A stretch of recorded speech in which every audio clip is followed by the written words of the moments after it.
Chapter 12. Phantoms of the Night. Virginia, are you awake? Virginia opened her eyes. A faint light came in through the small opening in the ceiling of her tent. She thought she heard a voice calling out her name. Who is it? She mumbled. It's me, Charles. Are you awake? It's time to leave. Virginia looked around as if to try to remember where she was. Her eyes shot open like an alarm. Oh, yes. She quickly threw off her covers. The diary rested on the ground next to her cot, with several of its inserted letters scattered around it. She quickly gathered all the letters, slipped them back inside the book, and tucked the diary inside her backpack. My cloak! Where's my cloak? She frantically looked around for the green cloak Dancing Wing gave her. Taking a second to breathe, she realized she was still wearing it.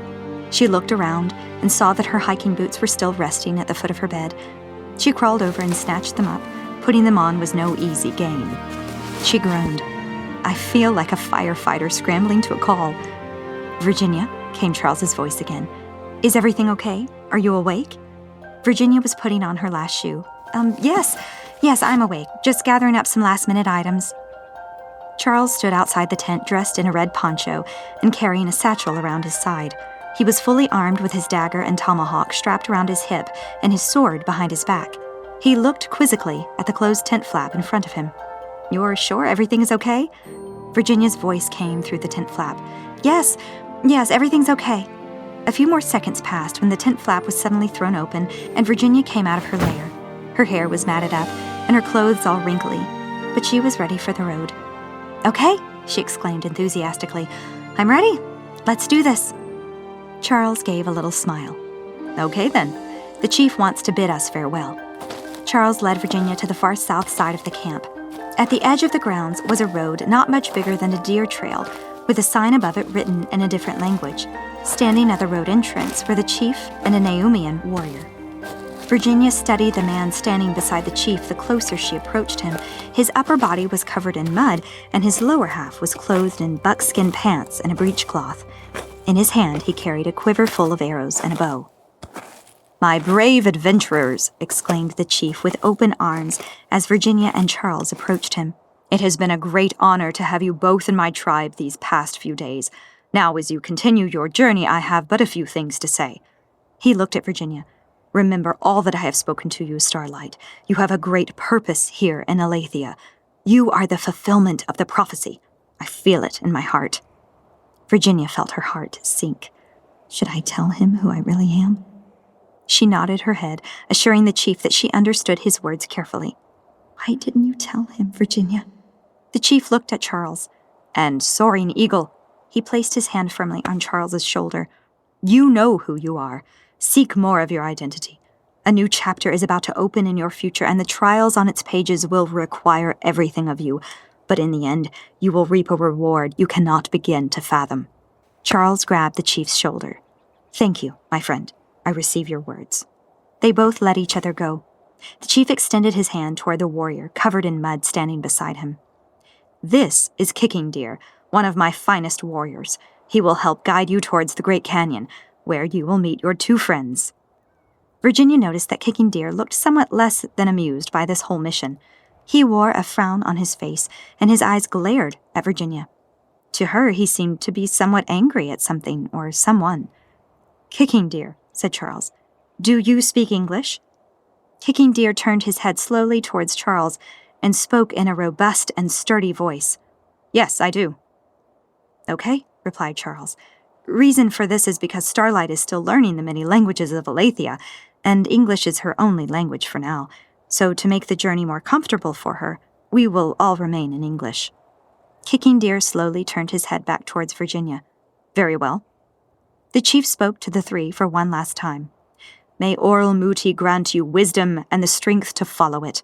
Blessings on your journey. With those final words, the chief walked past Virginia and Charles back into the center of the village. Virginia looked at Charles. Is he always that brief and emotionless? Charles chuckled. That's just how he is, but he means every word of it. He always loves to speak from his heart. Come, said Kicking Deer in his deep voice. Sun rises fast over sky. We waste light by talking with no walking." He then turned and proceeded down the path. Charles gave Virginia a little push with his hand for her to go next. She began to walk, but stopped abruptly. She looked up at the sign. "Charles, what does that sign say?" Charles looked up at the sign. "Follow the dove." It is a slogan that the Naumian warriors use when they leave the tribe to either go hunt, leave for an assignment, or prepare for war. Virginia looked ahead and saw Kicking Deer walking out of sight into the trees. She ran to catch up to him, with Charles following her. Kicking Deer continued walking, showing no concern if his companions were behind him or not. Charles and Virginia caught up with their guide and began to walk at a steady pace with him. "Kicking Deer, how far is it to the Great Canyon?" asked Virginia. 2 days, he responded, "if your feet hold up."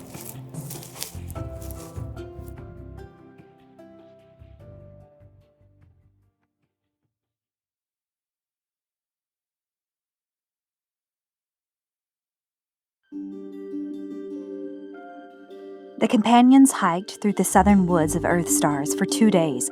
It was the most challenging terrain that Virginia had ever traveled.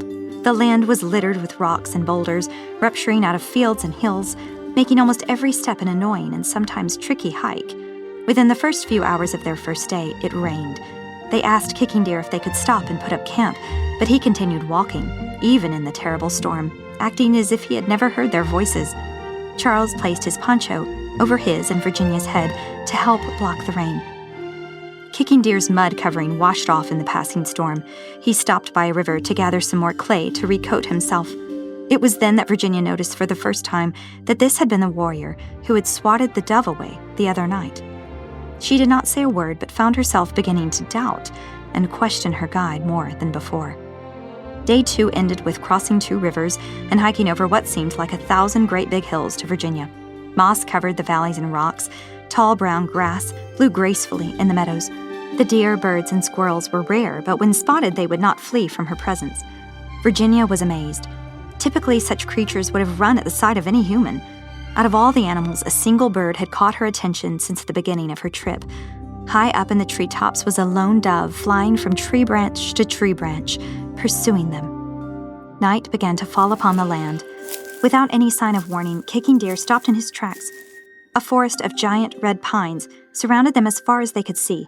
The moist ground was misty, covered in moss and ferns.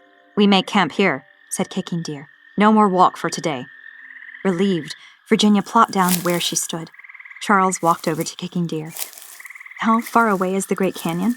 Charles asked. "Not far. 2, maybe 3 miles, replied Kicking Deer.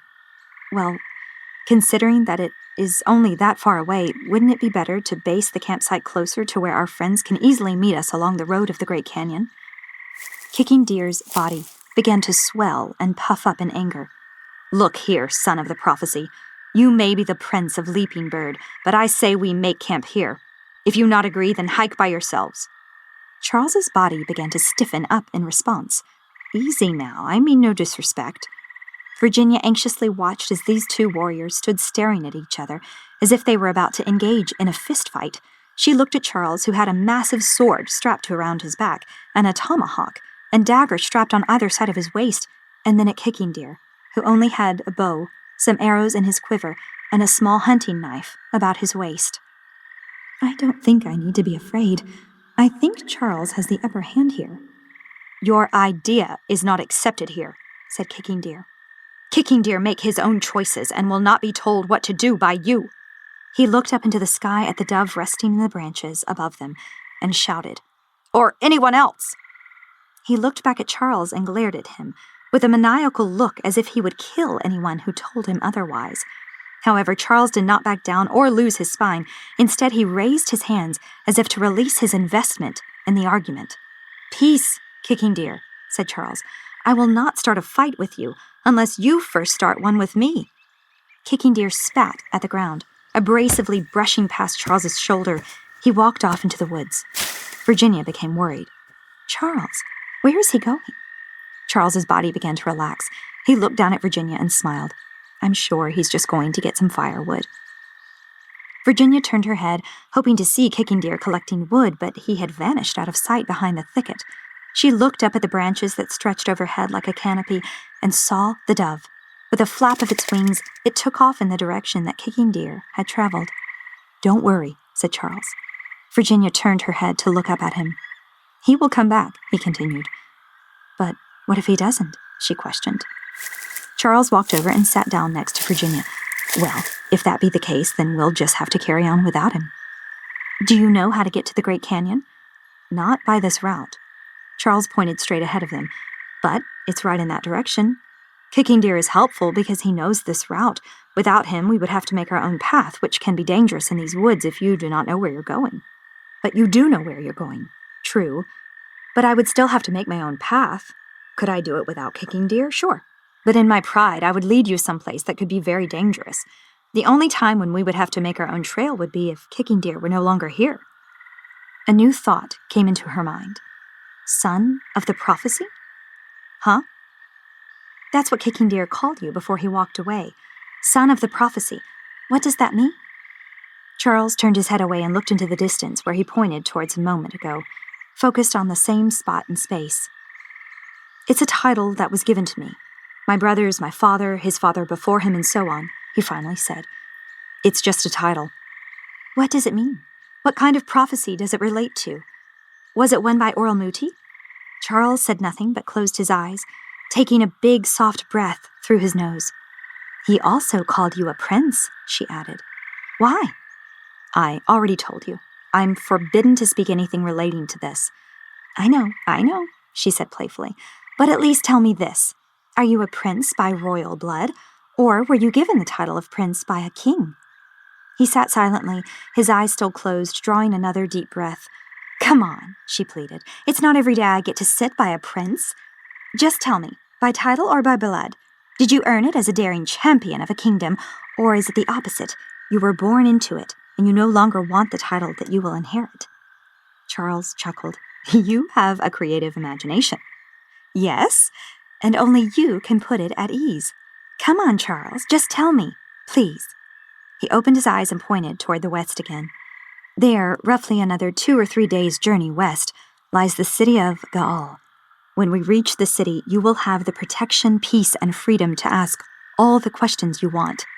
Virginia looked distraught. 3 days? I can't wait that long. This is driving me nuts. "Charles, can't you just answer some of my questions now? Come on, we're safe here, aren't we?" Charles turned his head and looked at Virginia. She could see in his eyes that he had seen something she had not. "For your safety, we shouldn't talk about this here and now.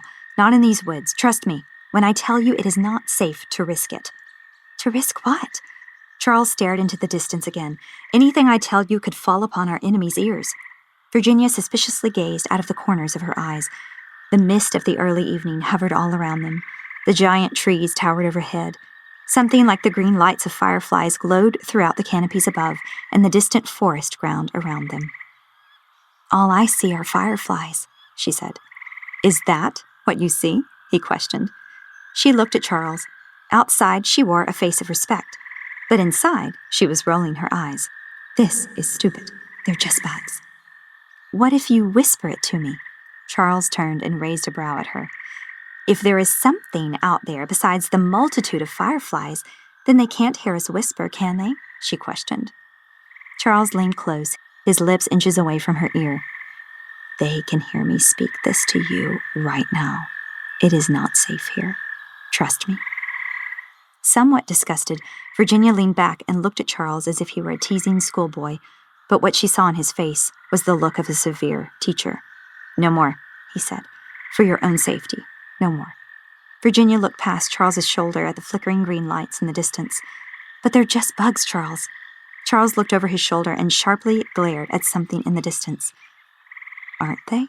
she asked. The bushes rustled behind them.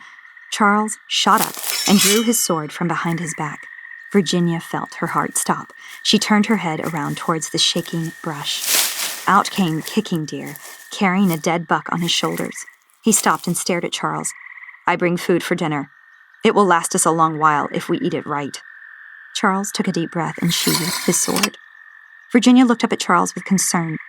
"Please don't say you're going crazy, Charles." She looked back at Kicking Deer. "How could you kill a deer that fast?"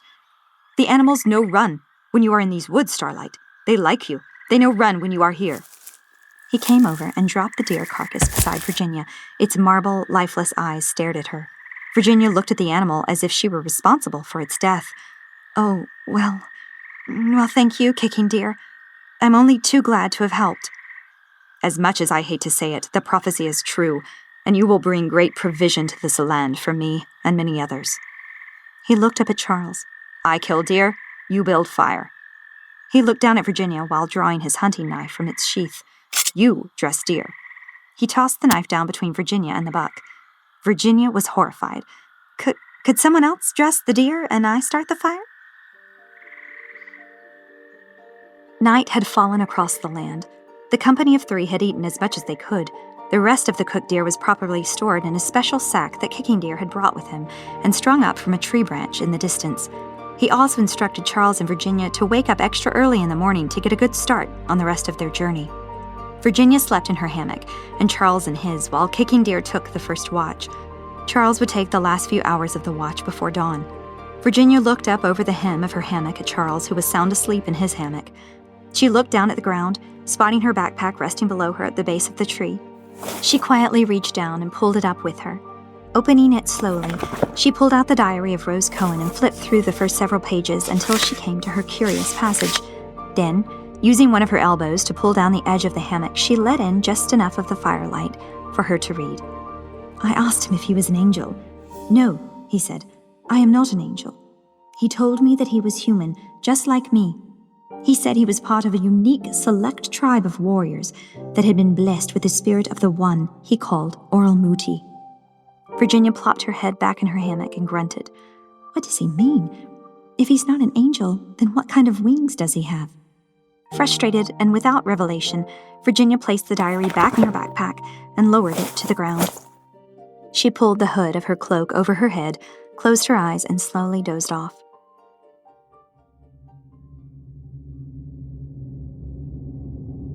In the shadows of the night, several pairs of green eyes surveyed the campsite from a far distance. Like fireflies, they glowed and faded all night, encompassing the borders of the campfire light from deep within the shadows. Standing off in the distance on top of a tree branch 50 feet in the air was Aniatha. With sharp eyes, she glared down her nose at the campsite of Charles, Virginia, and Kicking Deer. Her hair and red dress trailed in the wind. The whistle of the night breeze sounded like a wailing ghost around her. "Sleep for now, dear Cohen," she said. "Sleep, for in the morning, before the sun shall rise over the land, I will spill your blood and drink it to my victory."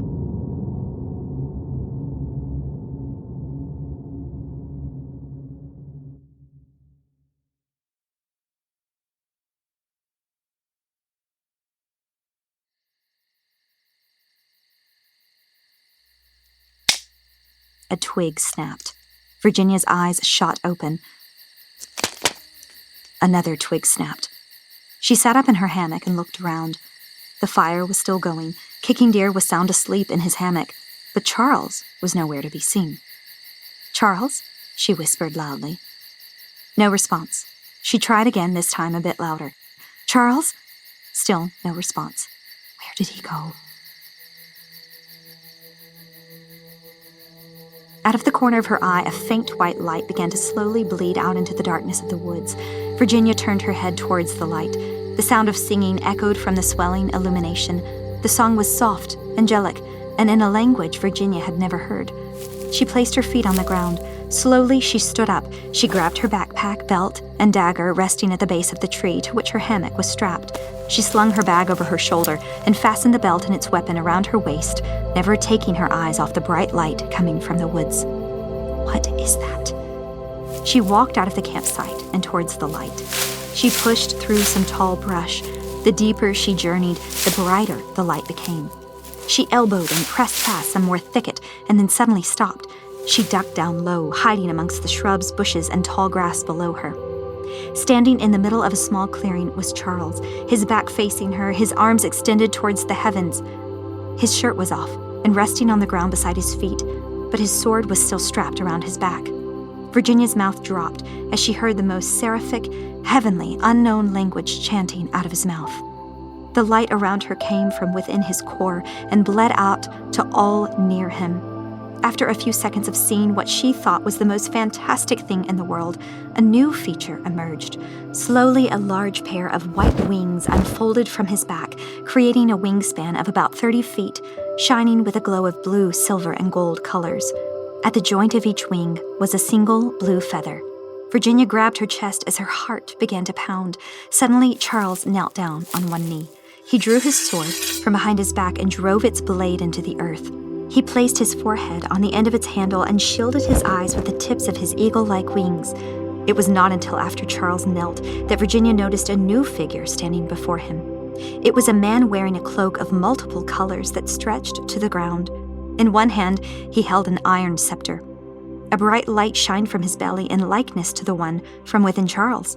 His hood covered his face, but Virginia could see that he had a brown beard and hair. He placed his hand on Charles's shoulder. She noticed a light wrapped around the skin of his hand, like a glowing string, but there was no material object wrapped around his flesh. Rather, the light glowed from his skin. The shining strand wrapped around his palm a few times before tying off at his middle fingers. Another band of light strapped around his head, connecting at a single glowing letter in the center of his forehead. He spoke to Charles in a different language that Virginia did not understand, and Charles responded in what sounded like the same language. It seemed to Virginia that the man was giving Charles instructions, and Charles talked back with him. The man stopped talking and slowly looked up in Virginia's direction. It was only then that she noticed his eyes. They were blazing like a wild and terrible fire, piercing through the bushes that shielded her and locking onto her eyes. Yet the most peaceful, loving smile stretched through his beard when he looked at her, as if he had seen a long-lost and awaited relative. Virginia felt like her heart had stopped and landed with a loud throb in her throat. Slowly, she began to walk backward out of the bushes. Soon the tree branches covered the scene of heavenly light, and the face of the man was veiled, although Virginia felt like he was still looking at her, even though she had vanished out of sight. She returned to the campsite and saw that Kicking Deer was awake and packing his hammock. He turned his head and saw her coming. "Starlight should know better than to wander off," he said. "Strange and unspeakable things can happen in these woods." Virginia's heart was racing rapidly inside of her. She heard Kicking Deer speak, but did not know what he said. "Kicking Deer!" Kicking Deer turned and glared at Virginia like an angry dog and barked in a loud whisper. "Shh! Quiet! You will not want to yell so loudly at this time of the night." Kicking Deer's words still did not register with Virginia. She ran over to him and grabbed his shoulder. "Kicking Deer, listen to me." Kicking Deer slowly turned his head and looked down his nose at the hysterical girl. "Please answer my question," she continued. "Who is Charles?" "Charles?" "Yes, Soaring Eagle. Who is he really?" "What do you mean? He comes from the tribe of Leaping Bird to the north of mine. About your age and my height." No, I mean, who is he? You addressed him yesterday as son of the prophecy." "What prophecy?" Kicking Deer studied Virginia's face for a while. "It was the one my tribe sang at the Council of Fire. You were there. You should know." "Kicking Deer, I am new to Aletheia. I have no idea what is going on. That was the first time I had ever heard that prophecy. Is there something I should know? What is so special about me? Tell me about Soaring Eagle. Who is he? Tell me about his tribe. Are they, different in some special way from the other tribes here in Aletheia?" Kicking Deer looked at her, amazed. "Soaring Eagle has not told you who he is?" "No, he has not." "Does Cohen not know who she is?" Virginia lowered her head. "They have to find out sometime." She looked back up. "Listen, Kicking Deer, I know who you and your tribe think I am. I know about Rose Cohen, and yes, I live in the house that she once lived in, but I am not—" A loud rustling from the woods sounded nearby. Virginia and Kicking Deer turned their heads, looking past the campfire into the darkness of the trees. All was quiet. Another loud rustle sounded. "Stay here," said Kicking Deer. He fastened an arrow into the drawstring of his bow and walked around to the opposite side of the fire, where the darkness and the light met. "Kicking Deer," cried Virginia. "Wait, please don't go." Kicking Deer turned his head back to her. "Silence." He continued to walk. "Don't leave me. Kicking Deer, please." "Silence." He stood at the edge of the light's border, defensively holding his bow out. He slowly took another step towards the shadows. Suddenly, from the tree branches above darted a small figure in front of him. It gave an unusual cry. Quickly, it flew behind him and took hold of his hair with its tiny talons. It clapped its wings hard, trying to pull him back. Kicking Deer began to swat at it. Virginia looked closely and recognized the thing latching onto the Indian's hair. Kicking Deer, it's the dove. Don't be afraid. I know who it is, roared Kicking Deer, and I do not want his advice or help. He smacked the bird with the back of his hand. The dove was hurled to the grass, but caught itself on the ground by its feet and stood up crying out to Kicking Deer, like a plea.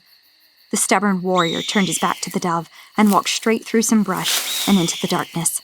With the clap of its wings, the dove took off in the direction where Virginia last saw Charles. Virginia was alone. All was quiet. Her heart pounded in her chest. Her breaths were short. Her hands began to shake. She looked hopelessly into the loom of the shadow's edge of the night. After a long moment of silence, she was able to muster a faint whisper. Kicking Deer? A loud bark and a deadly growl came from the shadows, followed by a blood-curdling scream. The bushes at the edge of the light began to shake. Virginia could hear Kicking Deer crying out in pain. His yell was smothered. All that was heard was feet kicking upon the ground and someone choking, followed by a deep, muffled growl. The choking dissolved, and the branches stopped swaying. All became silent. The crackling and popping of the fire was the only sound heard. Virginia froze. She could not move even if she wanted to. Kicking Deer? A pair of green eyes opened in the night from the shadow's edge. There was a deadly growl as the lifeless eyes came closer and closer to the fire's light. A black paw, with claw-like nails soaked in blood, stretched out of the dark and into the light, followed by another. Both paws were twice the size of Virginia's head. Virginia's whole body shook as she saw the most horrifying demon walking out of the shadows toward her. Its appearance was like a wolf, yet it was as tall and massive as a horse, covered in greasy black fur. The nails of its front and back paws stretched out like claws. Its green eyes locked onto Virginia and never lost focus. The bridge of its snout wrinkled as it growled. Saliva mixed with fresh blood dripped from the sharp teeth of its massive jaws. A metal choke collar hung about its neck, shimmering against the campfire. It slowly walked towards her, one step at a time. So this is the one the prophecy spoke of, it said in a deep, gruff voice. Virginia stood shaking, fear dumbing her speech. That's right, dear one. Don't run. You wouldn't make it far anyway. He barked loudly and jumped across the fire.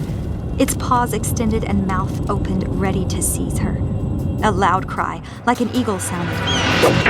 A bright light exploded high overhead and fell like a meteor to the earth below, smashing the ground between Virginia and the beast. Virginia fell to her face.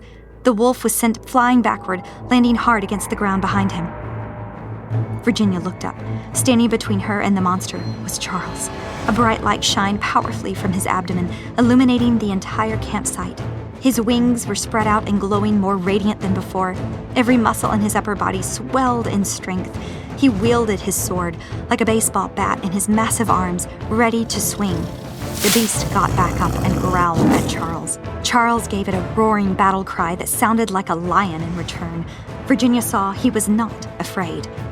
"Give up the girl, son of the prophecy," barked the wolf. Charles pointed his sword at the dog and thundered, "Keep away from her, dark cry." The wolf began walking towards him.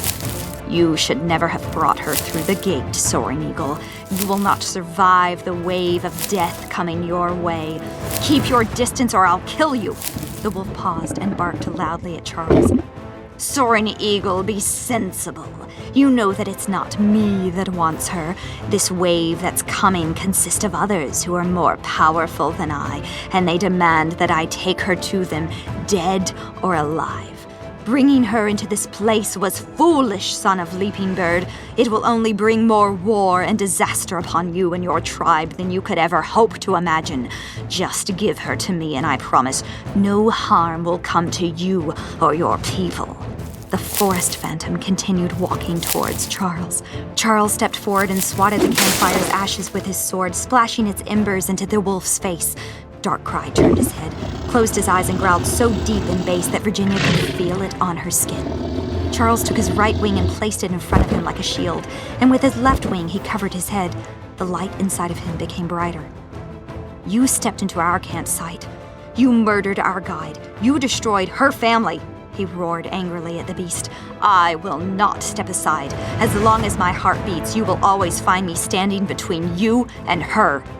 Darkcry raised his upper lip, showing the complete set of his blood-stained teeth as he growled at Charles. The hairs on his back rose like thousands of needles. "So be it, son of leaping bird." The wolf rose his head to the moon above and released a loud, howling cry. In the distance, more wolf cries sounded in response. "They are coming," said Darkcry. "Start counting. Let's see how many more beats your heart has left." Virginia looked past Charles and beyond the wolf into the distant darkness and saw countless pairs of green eyes closing in on them. They charged from the ground. They jumped from tree to tree. They came from the left and right and directly in front of them. "There are many of us," said Darkcry. "To fight us all by yourself is futile." Charles watched closely as the wolf pack drew closer and closer. He gripped the handle of his sword tightly. Out of the shadow's edge approached many more wolves, close in size to Darkcry. Some had lost most of their fur and were old and sickly looking. Several had all their teeth, while others were missing a few. Each one had a metal choke collar hanging around its neck. They all looked at Virginia with their green eyes, like she was a meal withheld for days. Charles and Virginia heard growling and barking from the tree branch canopy above.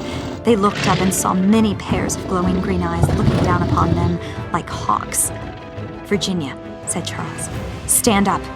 Slowly, Virginia rose to her feet. All the beast growled, looking intently at every move she made. "No matter what happens," continued Charles, "hold on tight." Virginia did not know what to think. "What?" Charles let out a mighty battle cry. The light from within him exploded like a flash of lightning. All the forest phantoms turned their heads away from the blinding illumination. Charles turned around and wrapped his arm around Virginia's waist. "Hold on tight." She wrapped her arms around his neck. With a mighty clap of his wings, Charles shot off like a dart into the woods behind them, carrying Virginia in his arm. "After them!" thundered Darkcry.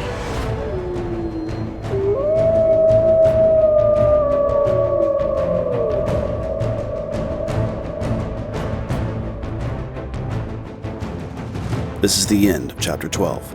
Tune in next Thursday for Chapter 13. If you'd like to listen to the next chapter ad-free ahead of everyone else, then subscribe to Early Access and tune in on Sunday. If you like what you heard, please like and subscribe and share with your friends and family. It really helps the show. We're available on Spotify, Apple Podcasts, and all major podcasting platforms. What Shines with the Dawn was written and created by C. Taylor Eason. Copyright Christian Taylor Eason, 2024.